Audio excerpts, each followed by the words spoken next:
1. To preface, this happened when I was a kid in my single digits.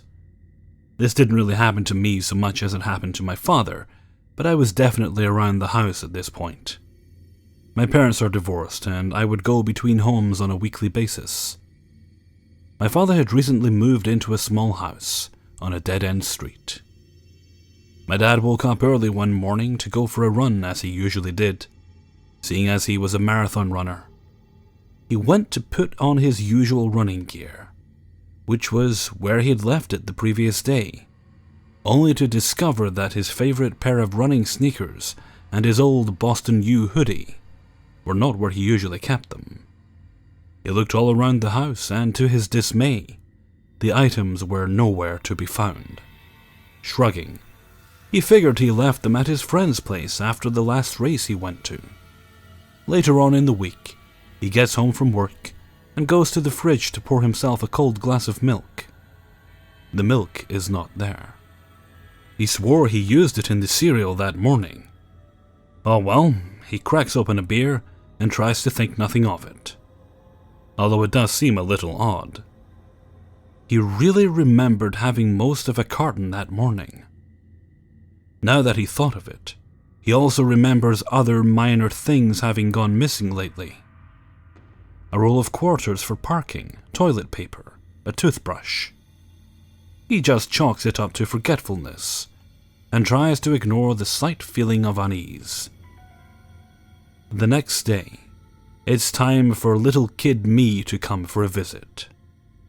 Dad goes grocery shopping and makes sure to get my favorite frozen ravioli, because kid me loved that shit. Dad puts the groceries away, putting my ravioli in the freezer, and heads out to go pick me up from my mom's. We get home and Dad goes to make me dinner. He opens the freezer and lo and behold, the ravioli are gone. He knows he just bought them earlier in the day, so his mind is not playing tricks on him.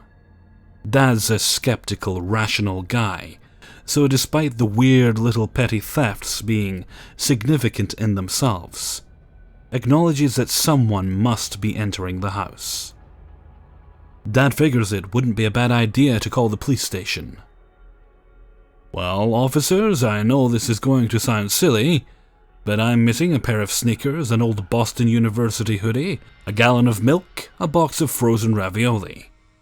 Someone's been taking some things out of the house, he says a bit ashamedly.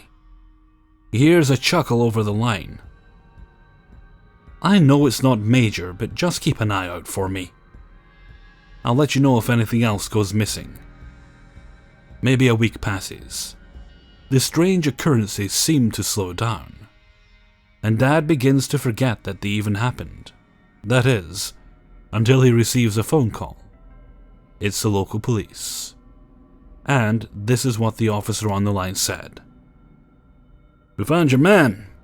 He was walking around town wearing your hoodie, sneakers, and was carrying a plastic bag with your jug of milk and ravioli in it. It turns out the previous owners of the house were not savory people. The man ended up being the son of the woman who owned the house before us. He was mentally unstable, on and off various drugs, and staying in a halfway house some miles away. Apparently he would walk to the house, wait around for my dad to leave, and steal small items from the home. We never really knew what the motivation was. It was still really creepy that he was around, watching with a child, me, around to boot. I never found out what his motivation was, but he did end up with minor jail time and, I believe, was relocated to a farther distance away. 2. I live in a small town and work in a neighboring town. I got off work last night around 10:30 and was feeling pretty okay because I didn't have to work Easter. I was planning to go to Walmart but wanted to get gas from a closer gas station because I had their rewards card. Now, living in a small town, there's not much to do around here, especially if you're between the ages of 15 and 20. So going back at least 3 generations, the teens in this town, which I always call my home, spend their Friday and Saturday nights driving from AutoZone down 3rd Street about 5 blocks, turning onto South Main, driving 2 blocks, turning around in the pawn shop, and driving back the way they came. I know, boring. But it's all there really is to do that isn't illegal. So I went in, paid for my gas, and noticed a woman standing in the corner glaring out the front of the gas station. I didn't think much about it, so I just headed back outside. The night was nice, so the drag was still filled with a few cars, and the AutoZone across the street was filled with parked cars of people around my age or a bit younger. There was also a pickup filled with high school boys in the pump across from me, who were minding their own business, getting gas and snacks. Suddenly, my chill mood is interrupted by the same angry woman who was in the store. She starts screaming in my face. I'm sure she got some of her spit on my face. "Get your fucking ass home! I'm tired of all you fucking kids driving around at night! Get the fuck out of here!" she screams. Loud enough for the rowdy guys in the pickup next to me to go quiet. Oh, and she also said I needed to stop having sex and being a slut. I'm a virgin. She keeps yelling about teenagers and how disrespectful we are. And since I had just gotten off of work, I was sort of brain dead and blanked out until I heard my gas pump tick off. And the lady was still screaming in my face, $13 of gas later. She had worked herself into a sweat and was breathing heavily, and as a somewhat overweight person myself, I can tell she was having a very hard time of it, thanks to her size. My mouth just dropped open, and I pulled the pump out of my tank. I mustered up the only response I could think of. Ma'am? I'm 20. I just got off of work. I'm getting gas." Somehow this crazy bitch gets angrier and tries to step forward. She's already too close, when the boys in the pickup start laughing. "Hey lady, I'm 17, the driver yells. Then the other 4 boys, now out of the truck, got into the act, yelling their ages. Crazy lady, now having multiple underage targets, goes chasing them. The boys are screaming and laughing as this 60-year-old lady chases them around the truck. I thought, fuck this, and climbed into my truck. The driver of the truck, the only one who was in the truck, looks at me now like, now what? So I motioned for him to move. He honks and yells for his friends to jump into the bed. 3 of them made it in, except for the bigger kid, who I think said he was 16. The older lady grabbed his shirt and wasn't letting go. I had started to drive away, but stopped when I heard that 16-year-old yelling for her to let him go, while the other guys told her to fuck off. She started to claw his arm with one hand, and trying to push him to the ground with the other. Out of all the times for the cops not to be driving around, this was the time. I climbed out of my truck mumbling to myself, no, no, no, thinking I was gonna have to save a kid who wasn't exactly too much younger than me from being killed by a crazy bitch. Thank God for the group of people across the street, because they noticed and started laughing and screaming at Crazy Lady. She lets go of the 16-year-old and starts hobbling to the curb. The 16-year-old started to scramble and I, already being tall, built, and filled with adrenaline, check him quickly before throwing him into the cab with the drivers and tell him to leave now in my best mom voice. The driver nods and the other boys are still screaming about the crazy bitch while the 16-year-old just nodded and tried to hold back tears. He peels off and is gone. I climbed into my pickup because I see that crazy lady is coming back and start it up and drive around her telling her to go fuck herself. I decided to go on the drag, mostly to spite this crazy bitch. I drove off and went on the drag 2 times and seen Crazy Lady on the corner of the gas station with her arms crossed, flipping off every teenager who passed by. I go by the 3rd time and she's gone. I'm wondering if she went home or worse, went to one of the parking lots where people parked to harass some more people. It was the latter. There she was in the AutoZone parking lot, screaming at some girl before a guy got in between them. I stopped and watched, and was happy to see that they seemed to be handling it. And by handling it, I mean harassing her back. There was a guy who had a repurposed cart, and kept doing circles around her. I drove off. And when it was getting late and time for curfew, I pulled over and talked to the group and guy on scooter, and apparently she had enough and trudged into the darkness behind the gas station. I pointed out that the houses behind this store are known for meth heads, and the group agreed she was probably on something. Ended up hanging out with them for the rest of the night. Pretty chill people. Guy on the scooter was hilarious. I've never seen those guys in the truck again that night. I just hope that 16-year-old wasn't too scared. 3.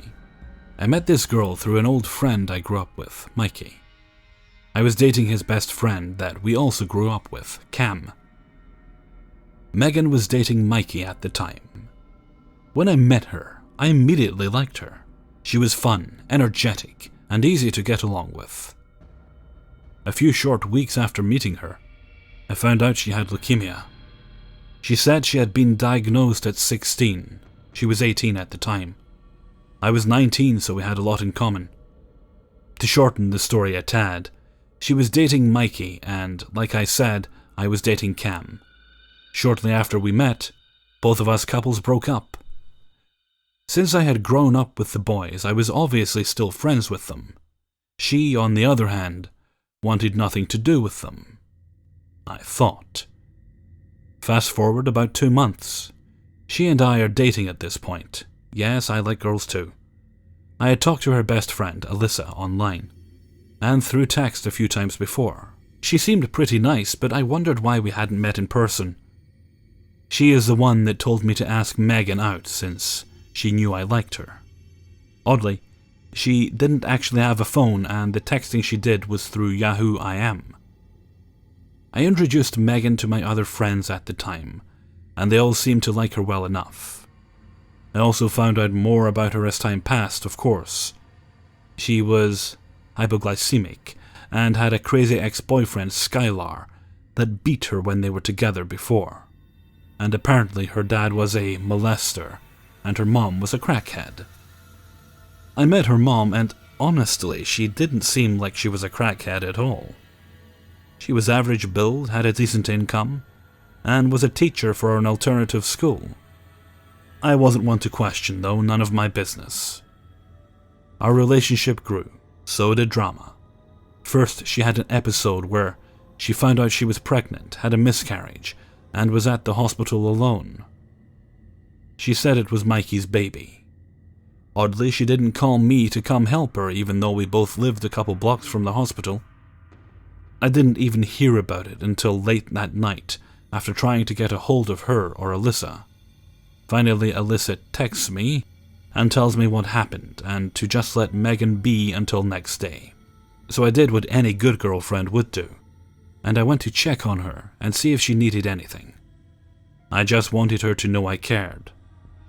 Alyssa lived out of town, and since Megan's mom was a crackhead, I figured she needed someone. Nope, she wouldn't talk to me or even open the door. The next couple of days, things are quiet. No phone calls, no texts, nothing. So I finally start getting more worried and upset. She starts talking to me, and things start to smooth out. I forgot to mention that Megan was obsessed with her computer.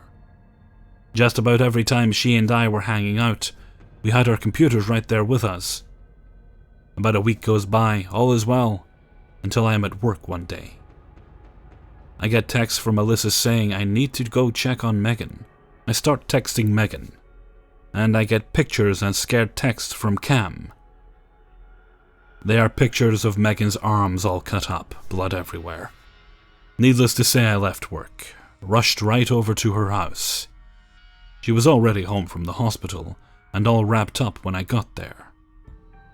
This is when I started getting mean texts from Alyssa. I tried to take care of her the best I could, but she wouldn't tell me what was going on, so I tried to give her space. I was also a little upset with her too, honestly. She knew my best friend had killed himself about 4 years prior, and it was really hard on me.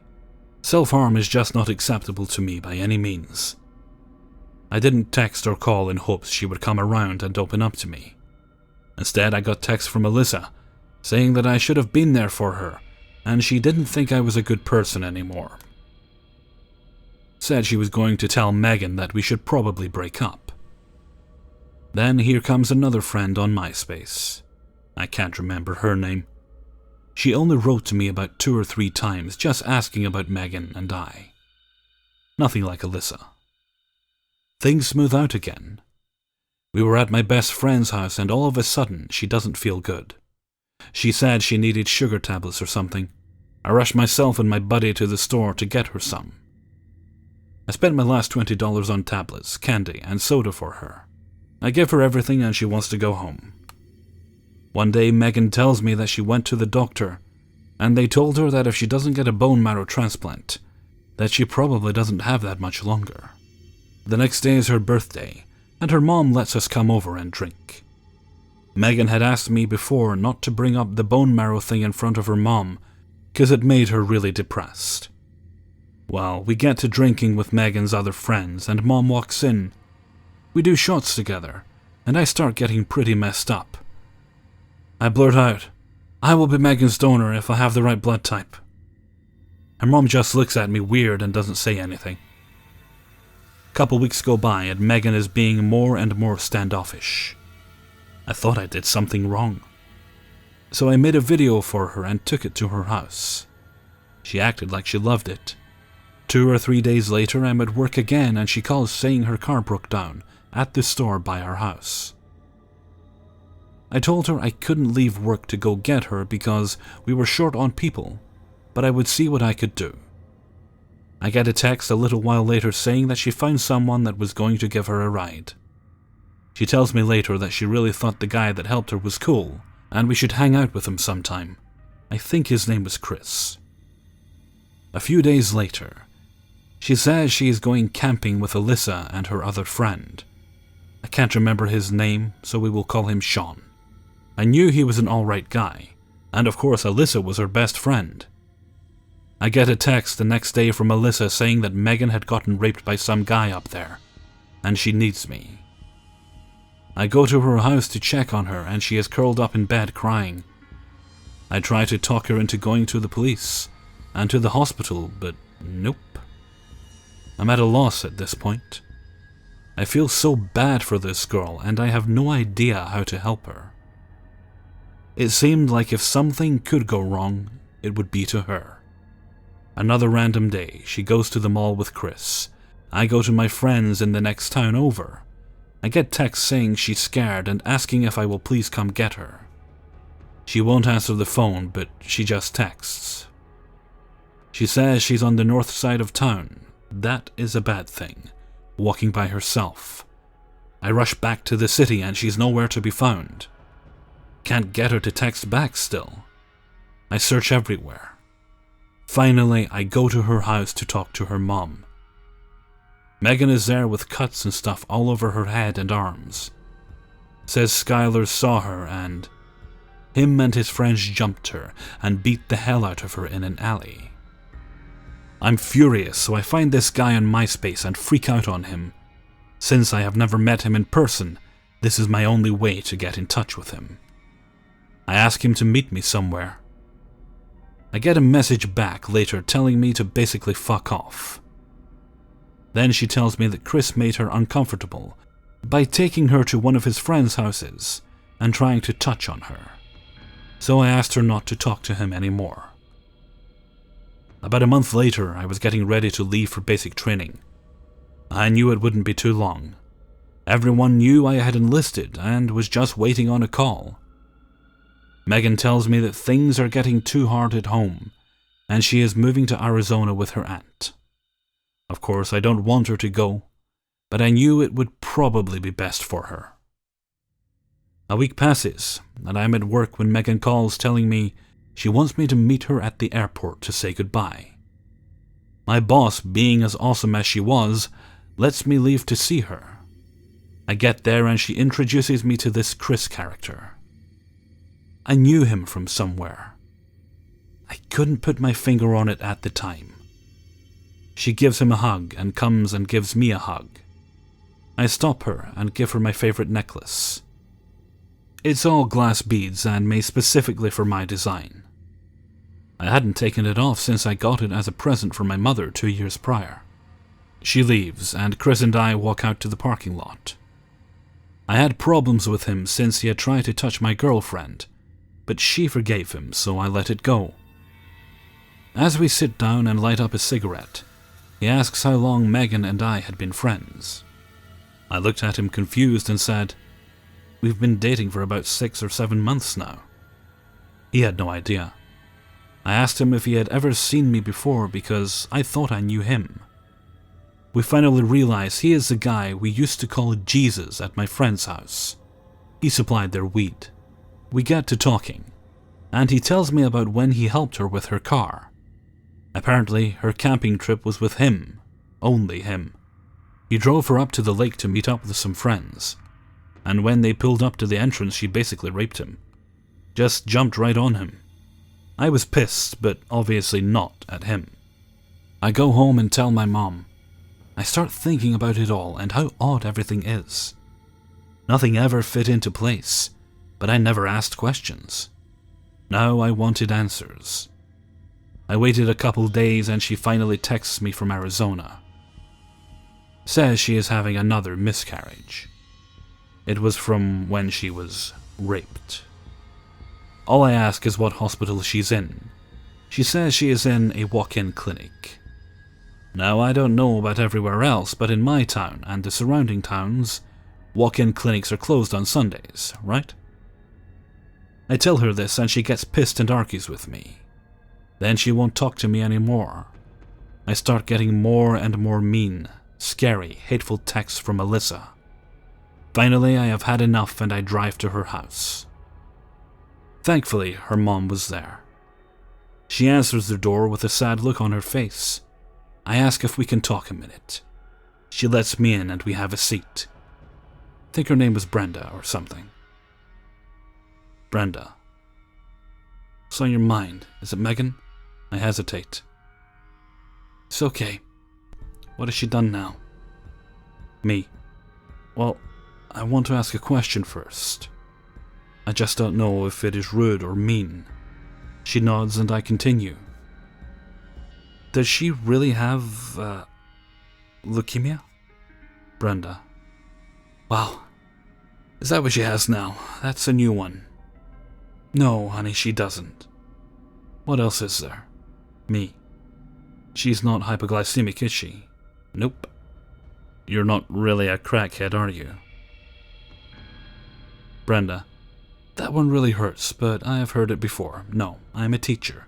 I can't do drugs and I don't want to. Me. Have you ever met Alyssa or Skylar? They seem a little crazy. Brenda. Well, they probably aren't real, honey. She has made up friends online. She makes her profiles up and writes as them. Holy shit. Me, what? So she has been sending me all these mean texts lying to me, lying to all my friends this whole time. Duh. Well, you get the point. I found out everything. She was insane. Her mom told me the whole story on how Megan did this to other people, but I was the only one to ever figure her out and come to her mom. No one else has put the pieces together. I went home feeling relieved that I wasn't wrong with my suspicions, but also scared that maybe she never really got on that plane. I told my mom what happened. I also had dreams that Megan would show up at my house with a dead body cut up in a trash bag and tell me if I didn't help her hide it, she would kill me and my family. There is a lot more to the story. I just don't know if anyone cares to hear it, but I really don't have any more time for it today. Just one thing. She contacted me about 1.5 years ago. She told me she was sorry and asked if I wanted my necklace back. I was short with her and said yes. I gave her my P.O. box. and she said she would send it. A week goes by and I get a call from my mom. The necklace was shipped to her house, no return address. The weird thing is, I told her the address I have in Florida. She sent it to Arkansas, 16.5 hours away. She also said she was still in Arizona. Hey everyone, Hellfreezer here, and thank you very much for listening to 3 True Scary Stories, episode 212. Thanks very much to everyone who allowed me to use their stories in this video. Well, we have now reached that very excellent time in my recording sessions where snacks and refreshments are about to happen. Bought a packet of very yummy biscuits earlier. I'm going to get stuck into them. The big decision is, am I having coffee with them, or am I going to crack open a can of Rockstar or Relentless or some such? These tough decisions. It will require some serious thought, which is what I'm going to go do just now. So until next time, thank you very much for listening, and take very good care of yourselves.